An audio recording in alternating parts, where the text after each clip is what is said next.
Welcome back to the Law School Toolbox podcast. Today, we're excited to have ex-Big Law recruiter Sadie Jones with us to talk about some of the career-related implications of the coronavirus situation.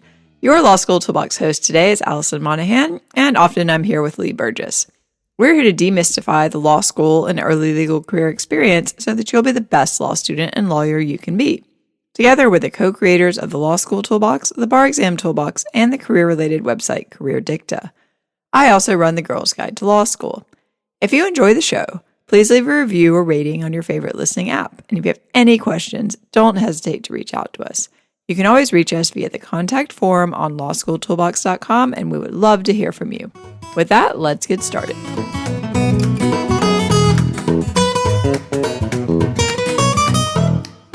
Welcome back to the Law School Toolbox podcast. Today, we're excited to be here with ex-Big Law recruiter Sadie Jones, talking with us about some career-related implications of the coronavirus crisis. So welcome, Sadie. Thanks for having me back. My pleasure. Well, this is a mess. Let's be honest. What has happened so far that might be of interest to people who are listening to this? Well, I think there's a lot of implications at like all levels of this. So, people who are either starting law school, in law school, graduated from law school, taking the bar exam.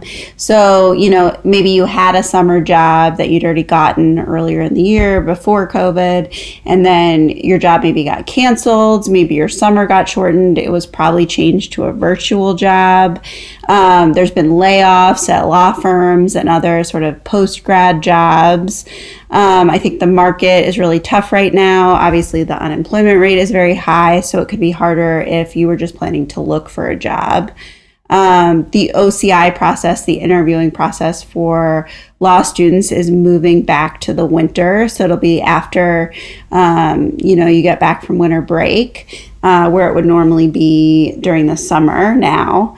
I think there's probably fewer options of alternative jobs or kind of like things you could do in between, school and kind of taking time off. There may be less options.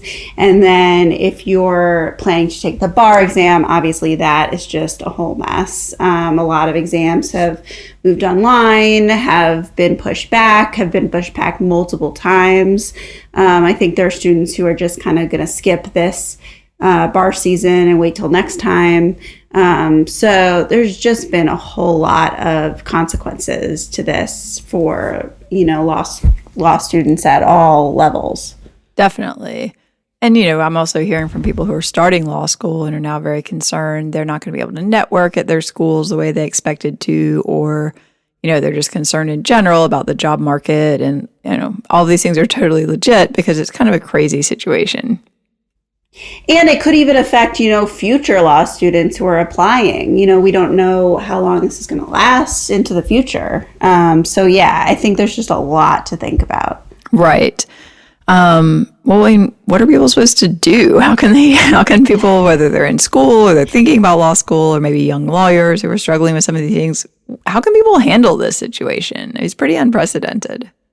It definitely is. And I would say, first of all, realize that you are not in this situation alone. Right. So everyone is in the same situation. So I think that should make you feel a little bit better that a lot of the things that are happening, everyone's trying to adapt to, everyone's trying to explain. And if something unfortunate happens, it can kind of be easier to explain it. So I think you should, feel like comforted by that. I think that you should be flexible about what you're looking for, what the possibilities are. And I think you're kind of going to move past, whatever you were thinking this was going to be before COVID, because it's not going to be that. So you need to kind of change your mindset. Right. I think people just have to be realistic too, and I think that's going to be hard because the reality is a number of opportunities probably have evaporated for people. And so if you thought that you were going to kind of be on this pathway and you had secured the summer job and it was going to lead to a permanent position and you're all set, you may find yourself in a situation where that's not the case. And this is something we talked about a while ago on a podcast where we actually discussed what happened in 2008, which is not entirely dissimilar to what's happening now, where there was kind of this big external shock that really impacted the job market and the whole experience of law school. I mean, less than the experience is being impacted now, obviously, but I think that is great context for this sort of situation because that had a really huge impact, particularly on law firms for a very long time.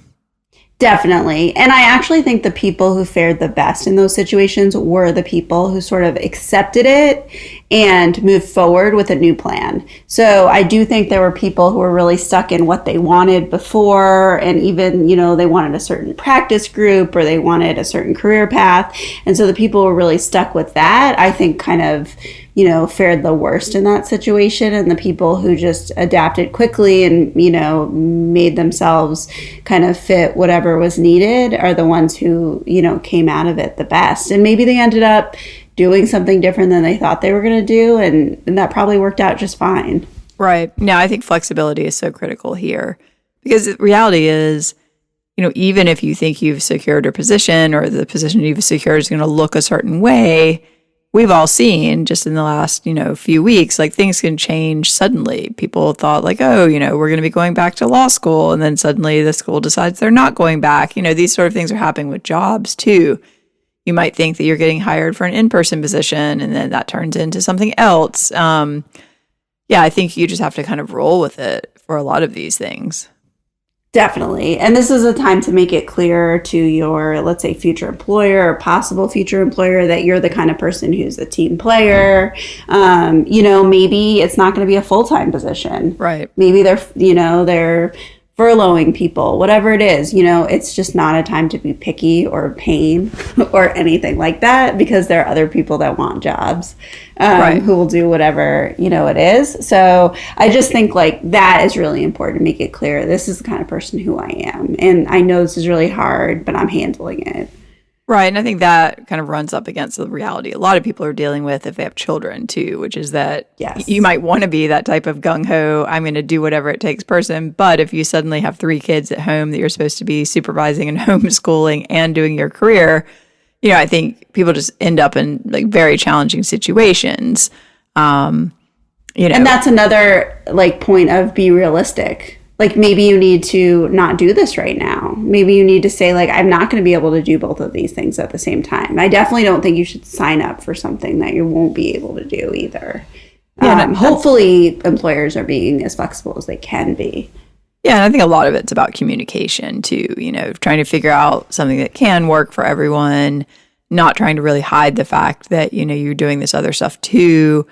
I think employees have various degrees of sympathy to the situation, but hopefully they understand the reality that people are dealing with, which is, this is not your fault. You didn't create the situation. Exactly. Maybe there's a way to make things work for everyone, at least to a certain extent. So I think, communication is really critical, kind of thinking about what can work for you and like really directly asking for those things. Again, being realistic, if you find you don't have the time you thought you had, you probably are not going to be able to do this thing full time that you've committed to. So you've got to kind of figure this out. And I think you should be upfront about what your childcare situation is, for example, or, anything else that you need to do. Because I think it also is only going to work against you to not really be upfront about something when you won't be available. I think that's really important, is just kind of to be open and, they can be as understanding as they want, but everyone knows what's going on. It's not like this is, not something that the whole world is dealing with. Right. So, I think it's fine to just tell them, whatever situation that you're in. Right. I think this, unfortunately can be a good way to figure out if this employer might be a good person for you to work for long term, because if they're not kind of understanding and sympathetic of the situation and that everyone's doing their best, then this might not be the best fit for your life. That's just kind of the reality.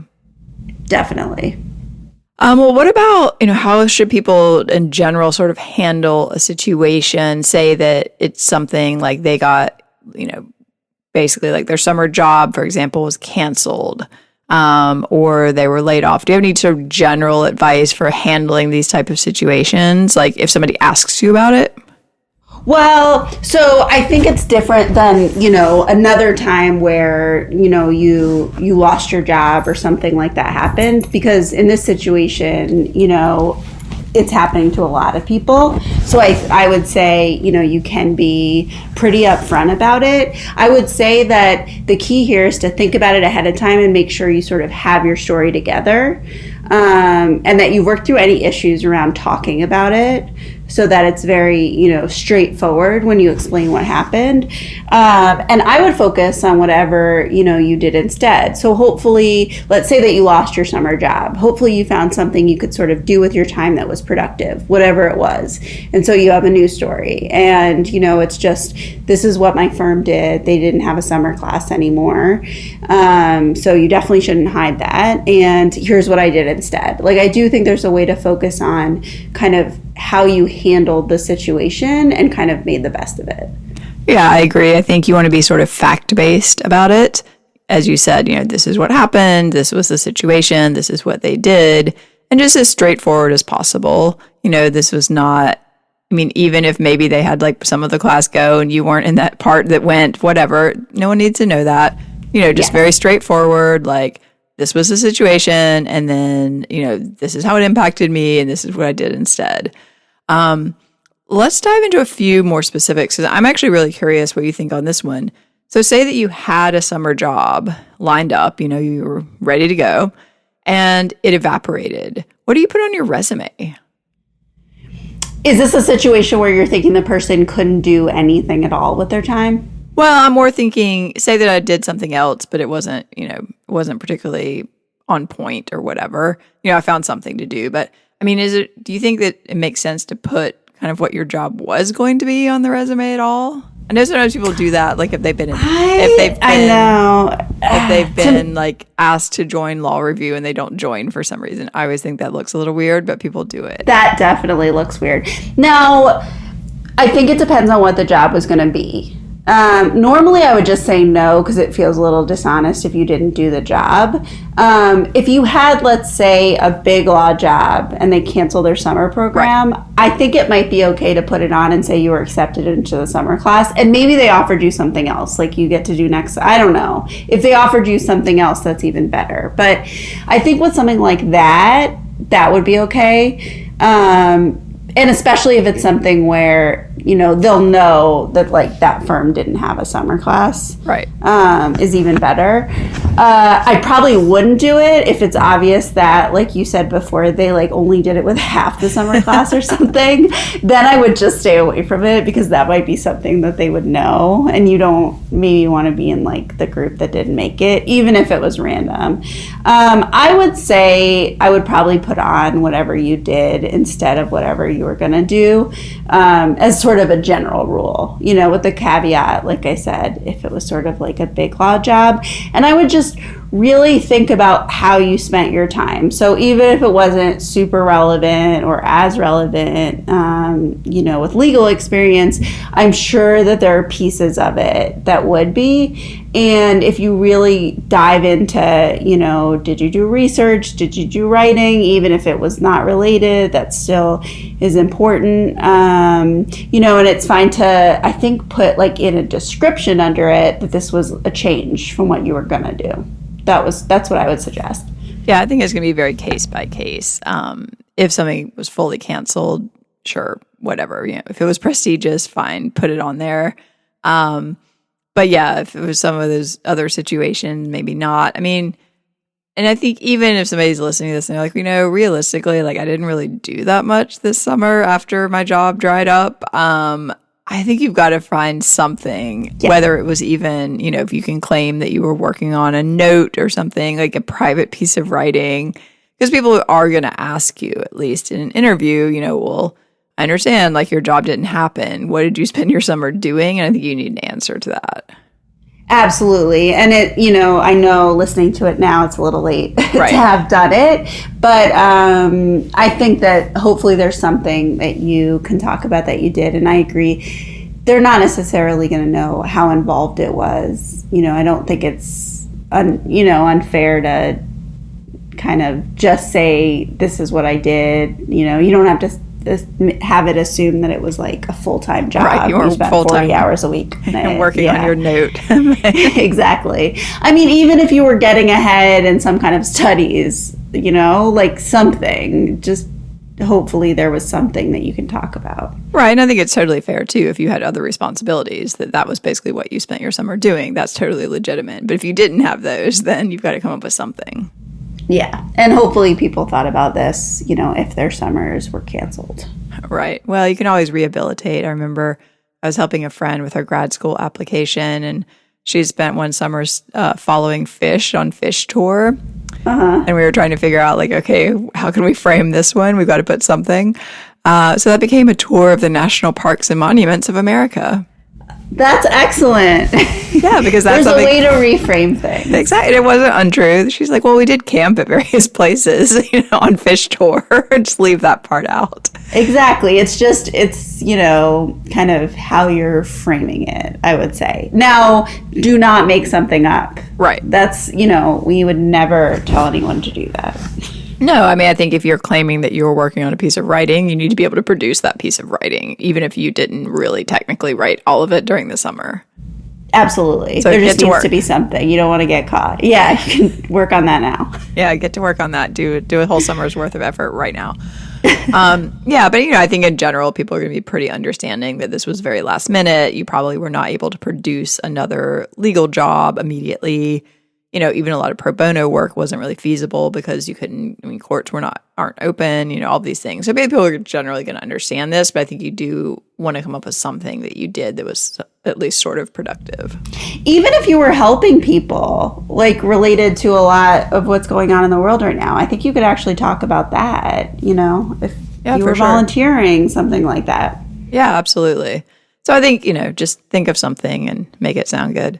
All right, well, let's go to a different scenario. So this was somebody who had already graduated, so they've been laid off or maybe furloughed, but they're pretty sure that job is not coming back. How can they go about finding another one, and what do they tell people? Well, I think it's similar to the summer program being canceled. Everyone knows that this is what's going on, and so I don't think you need to hide it. And if anything, it kind of looks better to say there were layoffs or furloughs. You weren't fired. Right. There wasn't a reason. So in a way, it's kind of something to hide behind, which I don't think is hard for anyone to understand right now, or really would be held against you. I do think that you can find another job. I've actually seen a lot of people interviewing recently. I think it's just about what area you're looking. So you sort of have to be smart about who's hiring. For example, Amazon is hiring. Shockingly enough. Yeah. So I think it's about kind of figuring out where the jobs are, and it may not be, what you were thinking. I think it's a lot less likely that law firms are hiring. Right. Well, you could also get involved in a political campaign, try to get a job that way eventually. That's all coming up. So absolutely. That's actually not a terrible idea if there's somebody you're interested in working for. I definitely have friends who had worked at law firms and then they went and volunteered on campaigns with people they really believed in. And in one case, I think it was the supervisor of San Francisco or whatever, and became their chief of staff. These things happen.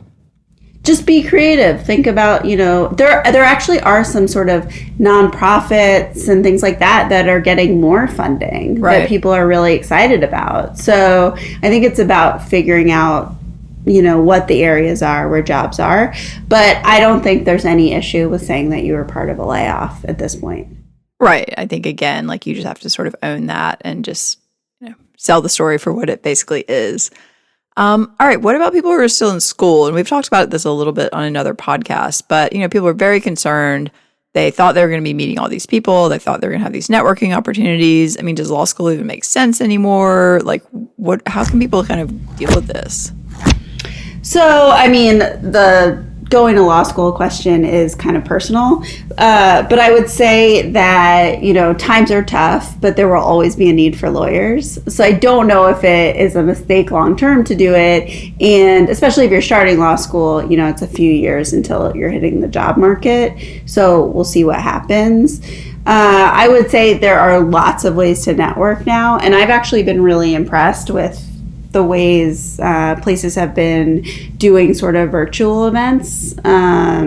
So I think that there, are lots of ways to still get involved. And I think people are sort of craving talking to people. I think that you could get more people to talk to you now than you might have before now. They're more likely for whatever reason. I've sort of noticed that.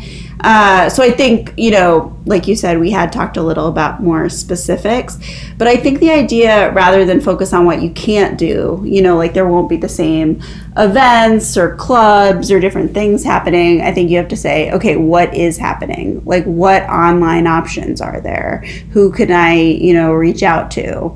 And kind of, it's going to take more initiative than it would have at a different time. Right, for sure. You're not going to have the career fair or public whatever fair, or even I remember going to the club fair or whatever where they all had a table and we could just go by and sign up for the email list. But presumably your school's going to be doing something in the virtual realm around that.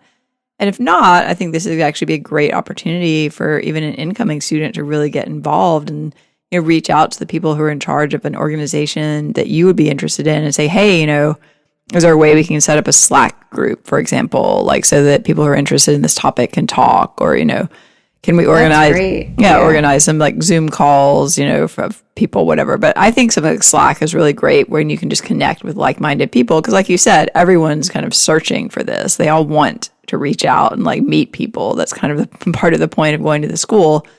So I think if you can be the person who's sort of facilitating that, that would be amazing. I think you can also sort of make maybe more one-on-one connections that you wouldn't make in that situation. I can tell you that those sort of standard networking events are not always super productive. Right. They're kind of meeting the same people, it's the same thing over and over again. People are kind of bored of it. I could imagine that you could actually find more meaningful connections with people this way.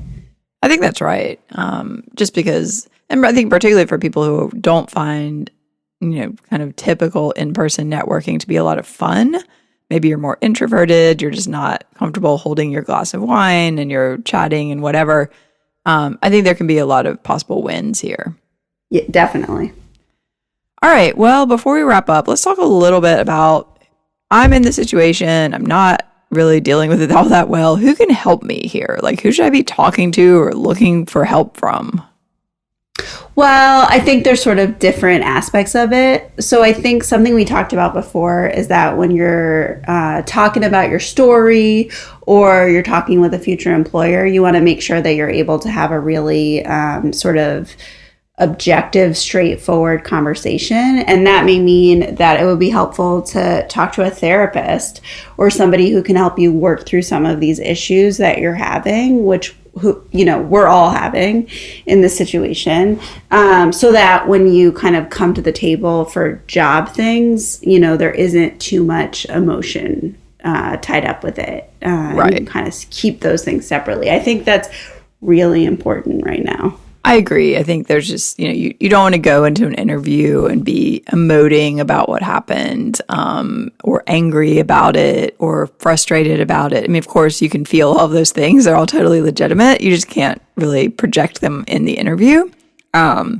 So I think, and I can tell you that if your emotions are really heightened with that, with a topic, it will come out. Oh, absolutely. So you may think you're hiding it, but you're probably not. And so it's important to deal with whatever that is. Right. I think therapy is amazing for everyone, but this is a great opportunity for sort of a short-term approach too, where, maybe you don't need to discuss your entire childhood. You're just very angry that the pandemic is happening and that your entire life has fallen apart. There are definitely people who can help you deal with that. And a lot of them work virtually, even on text or whatever. I think just getting that level of support, and I think it's good to have someone outside of your friends and family and loved ones, because you don't necessarily want to burden them. They're not objective. They don't necessarily want to hear all this stuff. I think having that external voice to just let you kind of emote about it and then kind of reframe it and go into an interview being calm and confident is really going to be helpful for most people.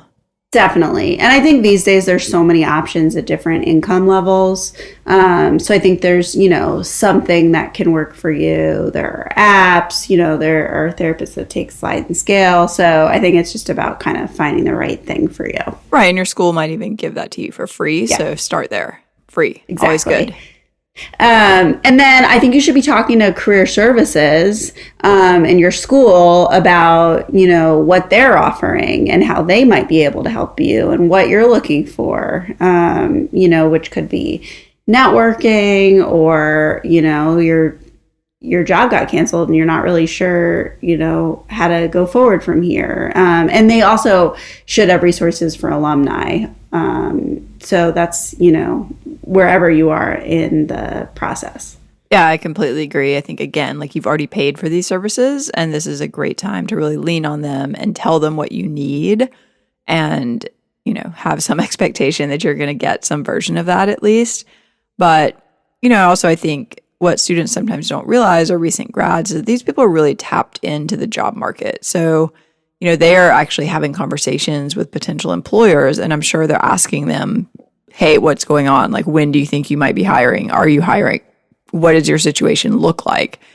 And they can actually give you that information if you have built a relationship with someone there. So I think that's one of the most valuable possible relationships, is someone in career services who can really kind of have your back and look out for you and like give you those updates in this area, in this environment of like extreme uncertainty is really critical. Absolutely. And I think that sometimes in these situations, we sort of hear just like a lot of negativity and you just assume there's nothing and, right. There's nothing available. And there definitely is nothing if you're not looking or applying to things, because there are opportunities still out there. Oh, absolutely. We do still have an economy and there is still business happening. So I would say, don't get into that sort of negative cycle, because I notice that sometimes people sort of do, and they're just going to miss out on things if that's how they're thinking. And then I think a great option is reaching out to an outside career coach, someone who can look at your materials, someone who can give you, some outside perspective on things and, be honest with you and talk to you about your interviewing skills and kind of, give you a realistic idea of what might be a good approach to the job market. I think that's right. I mean, I think ideally you have kind of your inside person who is that person from your school who is connected very strongly to the local economy, and they, their ear is on the ground and they're getting all of the information. But then I think it's also helpful sometimes to have that external voice where it's more, it's kind of the difference between your loose connections and your strong connections. And they find that most people actually get jobs through their loose connections. So not the friends and family who are really dedicated to it, but this person who you just happen to talk to. And a lot of things happen like this, like, oh, your friend of a friend, like, has an opportunity to do this or that, and you just happen to mention to your friend that you're looking, that kind of thing. So I think the career coach is kind of that external voice in a way of saying like, oh, well, have you thought about this? And maybe you didn't think about it because it's outside of the scope of what your school sort of typically sends people to. But I think you've got to be creative in an environment like this. Definitely. And I think it's useful to have somebody who, hasn't talked to you before, hasn't like gone through this with you before, hasn't looked at your resume before. Right. Sometimes someone who doesn't know you at all, like, finds something you've never thought about. So, it could be like getting a second opinion, from a doctor. Like sometimes, your first doctor just has seen you for a really long time and wasn't sort of thinking about something else, and you just need like a fresh eye. And I think this is particularly key if you're considering applying to non-specifically legal positions. So maybe you want to take your law degree and do something else. I think getting outside of the law school bubble is going to be really critical there because, the reality is resumes look a bit different. Cover letters might look a bit different. Just your whole approach might be a little different. And I think, the schools are not necessarily positioned in all cases to help you with that. I think I've heard a lot, about career services sort of having a set way they do things a lot of times, and they're sort of used to putting students on this conveyor belt and sending them on their way. And, even great career services, sometimes they just kind of get into the habit. And right. I do think students who are thinking outside the box, which is everybody right now, I think, they don't feel as encouraged, because maybe they don't fit into that cookie cutter thing. And so they don't think that's their path. And I definitely don't want them to feel hopeless because I think there's something for everyone. Right. And, I think we're going to be dealing with some uncertainty for quite a while. So we all just have to kind of get accustomed to it. So this is a great opportunity to practice radical acceptance. Yeah, it's exciting. I'm not sure I'd go that far, but it could be. I guess it could be. It could be exciting if someone feels they were thwarted and they want to go a different direction. But I mean, let's be honest, it's going to be challenging. And I think just accepting that you're likely to encounter more challenges than you expected and getting comfortable with that and accepting that is probably, as you said, going to be the way forward. Yeah, and I do think, it's particularly kind of crazy right now, but life is sort of like this generally, that you never know what's going to happen and things change. And I think law schools aren't always designed for that. It can be very like, this is the next step. This is the next thing you do. And that's not usually how it works. And I think what really happens is law students, let's say, get into their first job and then something doesn't work out. And then they really freak out because it's not going as planned. So that's where I just think, this could be good practice because this is going to happen anyway. And so starting early and just saying like, okay, the world is not necessarily what I thought it was. Like, you're going to adjust and adapt and be more adaptable generally. So I think that's right. So I think it's a good opportunity to practice adaptability, particularly if you're still in school, because the reality is, you're in school, that's what you're doing, and the summer job is important, but it's also not the be all and end all. And if this continues, people will again kind of understand like, oh, that summer was also weird, and eventually it will end and you'll graduate. And I think it's just different than, in the past, if let's say you were 3L without a job, that might seem different than other people, or everyone already has their job. And now I think a lot of people are going to be in the same boat. So it'll be sort of okay to say, my job got canceled last summer, I'm looking for something now. You won't need to sort of hide it in anything else. No, I think that's true. So you're all in the same boat. Everyone's dealing with it together. Any final thoughts you want to add on this? I would say kind of focus on what you can do, not what you can't do, and try to just, move forward the best you can. And it's not going to be perfect, and it's not going to be the way you thought it was going to be, but it doesn't mean it can't work out. And, we will get through this. I don't know how long it's going to take, but we will. Hey, even the Black Plague eventually ended, so we will get through it. All right, well, with that helpful note, we are out of time. For more career help and the opportunity to work one-on-one with us, you can check out careerdicta.com. We'll even help you out in this scenario. If you enjoyed this episode of the Law School Toolbox podcast, please take a second to leave a review and rating on your favorite listening app. We would really appreciate it. And be sure to subscribe so you don't miss anything. If you have any questions or comments, please don't hesitate to reach out to Lee or myself at lee@lawschooltoolbox.com or allison@lawschooltoolbox.com, or you can always contact us via our website contact form at lawschooltoolbox.com. Thanks for listening, and we'll talk soon.